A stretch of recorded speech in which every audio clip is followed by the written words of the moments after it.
एक राजा था, उसे पढ़ने लिखने का बहुत शौक था। एक बार उसने अपने मंत्रियों के माध्यम से अपने लिए एक शिक्षक की व्यवस्था की।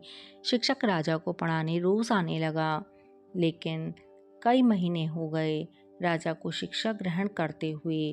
राजा को कोई लाभ नहीं हुआ। गुरु तो रोज मेहनत करता, परंतु राजा को उस शिक्षा से कोई फायदा नहीं हो रहा था। राजा बड़ा परेशान था। गुरु की प्रतिभा और योग्यता पर सवाल उठाना भी गलत था, क्योंकि वो एक बहुत ही प्रसिद्ध और योग्य गुरु थे। आखिर में एक दिन रानी ने राजा को सलाह दी कि राजन, आप इस सवाल का जवाब गुरुजी से पूछ कर देखिए।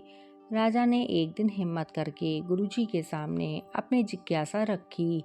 हे गुरुवर, क्षमा कीजिएगा, मैं कई महीनों से आपसे शिक्षा ग्रहण कर रहा हूँ, पर मुझे इसका कोई लाभ नहीं हो रहा। ऐसा क्यों है? गुरुजी ने बड़े ही शांत स्वर में कहा, राजन, इसका कारण बहुत सीधा सा है। गुरुवर, कृपा कर आप शीघ्र इस प्रश्न का उत्तर दीजिए। राजा ने विनती की। गुरुजी ने कहा, राजन, बात बहुत छोटी है, परंतु आप अपने बड़े होने के अहंकार के कारण इसे समझ नहीं पा रहे हैं और परेशान और दुखी हो रहे हैं।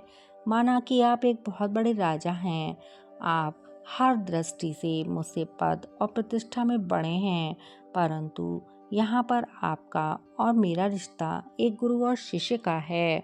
गुरु होने के नाते मेरा स्थान आपसे उच्च होना चाहिए, परंतु आप स्वयं ऊंचे सिंहासन पर बैठते हैं और मुझे अपने से नीचे के आसन पर बैठाते हैं। बस यही कारण है जिससे आपको ना तो कोई शिक्षा प्राप्त हो रही है और ना ही कोई ज्ञान मिल रहा है।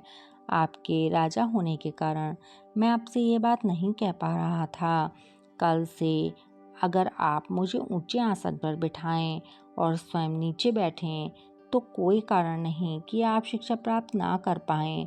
राजा की समझ में अब सारी बात आ गई। उसने तुरंत अपनी गलती को स्वीकारा और गुरु से शिक्षा प्राप्त की।